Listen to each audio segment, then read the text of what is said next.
Welcome to class and test. तो next जो cell division में पढ़ना है तो वो है मियोसिस।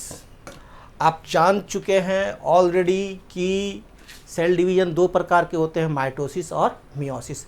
माइटोसिस के बारे में तो पूरा पढ़ लिए, अब देखते हैं हम लोग क्या मियोसिस। मियोसिस जो बना हुआ है किससे? ग्रीक वर्ड से। मियोसिस ग्रीक वर्ड से बना है और मियोअम MEIOUM मियोयम और ओसिस से मिलकर बना है, यानी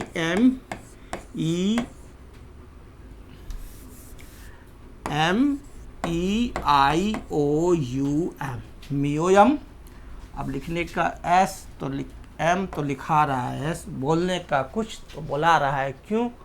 क्योंकि मियोसिस है, रिडक्शनल डिवीजन है। मियोयम प्लस ओसिस, इस दोनों से मिल करके बनता है हमारे को क्या?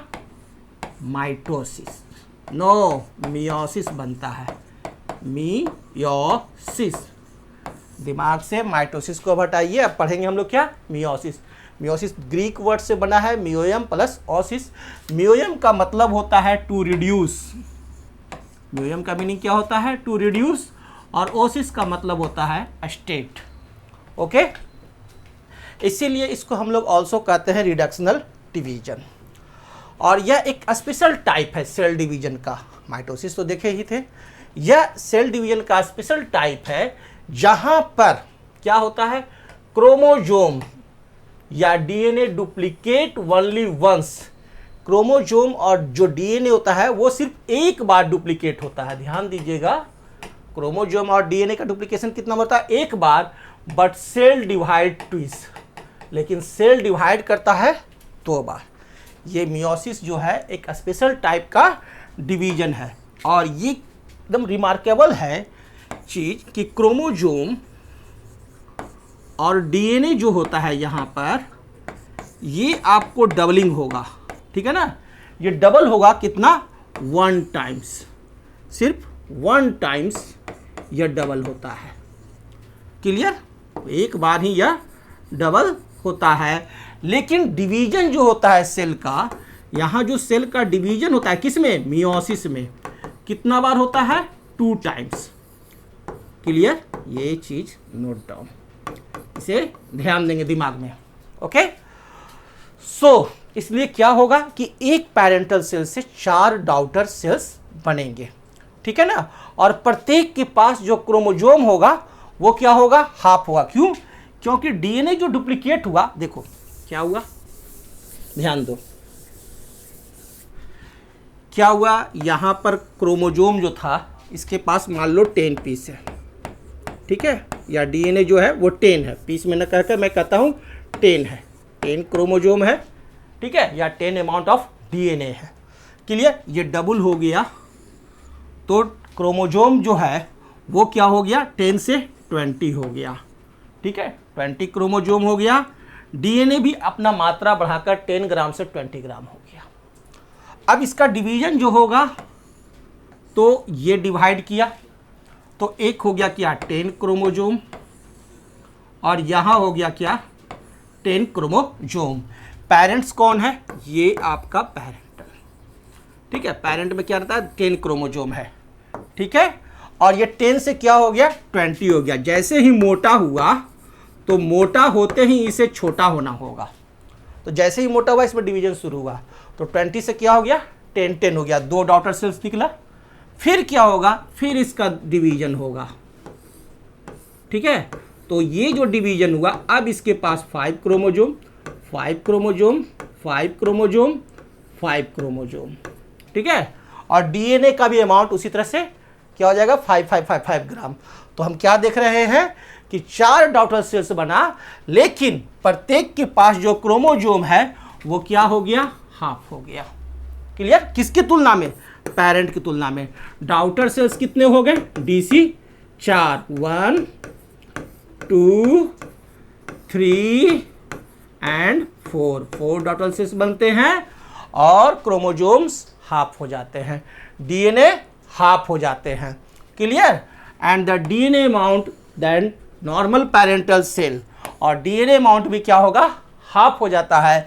इसीलिए इसी के चलते मियोसिस को कहते हैं हम लोग क्या, रिडक्शनल डिवीजन। इसीलिए मियोसिस को कहते हैं रिडक्शनल डिवीजन। और यह जो रिडक्शनल डिवीजन होता है, इसको पूरे प्रोसेस को हम लोग देखेंगे। ओके, माइटोसिस को नहीं कहते हैं, मियोसिस को। तो मियोसिस किस सेल में पाया जाता है, यह भी हमें देखना है। मियोसिस पाया जाता है सोमैटिक सेल टाइप्स में। किसमें पाए जाते हैं, सोमैटिक सेल्स में।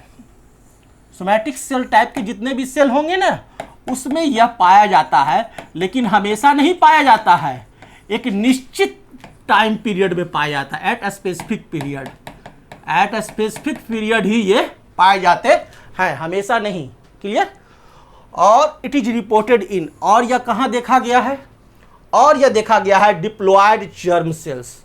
नोट डाउन, कहाँ देखा गया है, डिप्लॉयड जर्म सेल्स में of sex organ. Sex organs के डिप्लॉयड जर्म सेल्स में। ज़्यादा इंटरेस्ट लेने की जरूरत नहीं है, खाली नोट डाउन, आगे देखेंगे। Diploid germ cells of sex organs में पाए जाते हैं, that is primary spermatocytes of testes.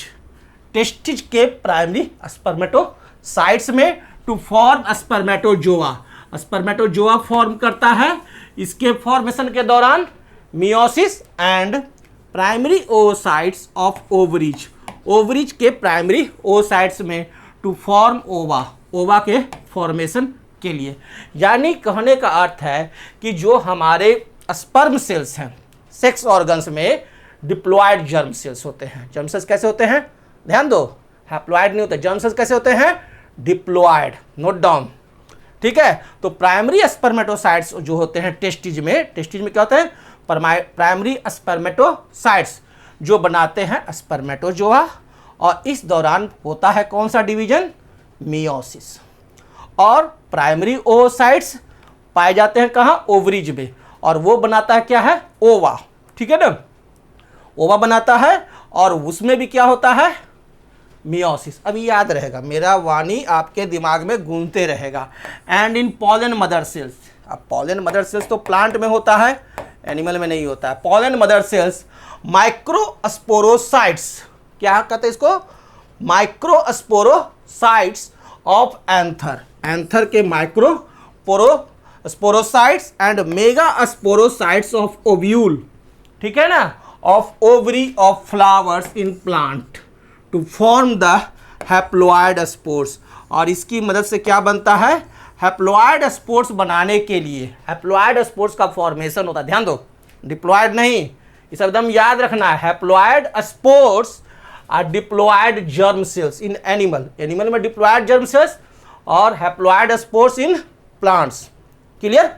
माइक्रोस्पोरोसाइट्स of anther और megasporocytes of ovule of ovary of flowers में आपको देखा जाता है क्या, मियोसिस।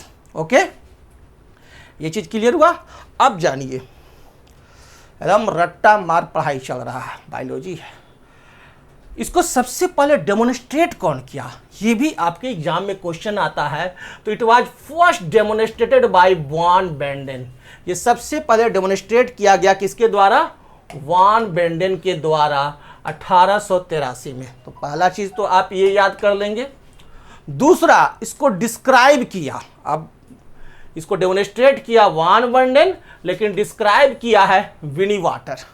किसने, विनी वाटर ने। और टर्म जो है, ये जो मियोसिस नाम जो है, जिसका नामकरण जो किया, टर्म जो दिया, वो दिया फार्मर एंड मूरे ने। ये किसने दिया, फार्मर एंड मूरे ने। यानी मियोसिस एक तो डिवीजन लंबा है ना, 4 सेल्स बनाता है, रिडक्शनल डिवीजन है।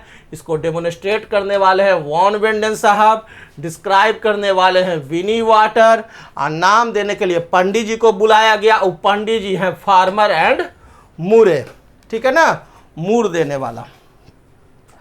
अब क्या किया गया कि मियोसिस को हम लोग जब स्टडी करेंगे तो स्टडी करने में हमें आसानी हो, ठीक है ना, इसलिए मियोसिस को 2 भाग में बांट दिया गया। एक को कहा गया मियोसिस 1 और दूसरे को कहा गया मियोसिस 2। तो हम लोग ये मियोसिस 1 और मियोसिस 2 ये दोनों पढ़ेंगे बारी बारी, 1 बाय 1 पढ़ेंगे, ठीक है।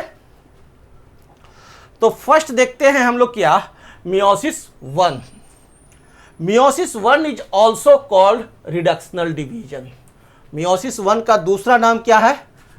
रिडक्शनल डिवीजन, मैंने पहले ही बता दिया है। या इसे हम लोग ऑल्सो कहते हैं हेट्रोटिपिकल डिवीजन। क्या कहते हैं? हेट्रोटिपिकल डिवीजन। मियोसिस का एक नाम और है, एक नाम हो गया मियोसिस वन का, मियोसिस वन। मियोसिस वन का सेकेंडरी नेम है रिडक्शनल डिवीजन। मियोसिस वन का टर्शियरी नेम है हेट्रोटिपिकल डिवीजन। क्यों? Because it involves the formation of two daughter cells which have chromosome number half to those in the parent cell।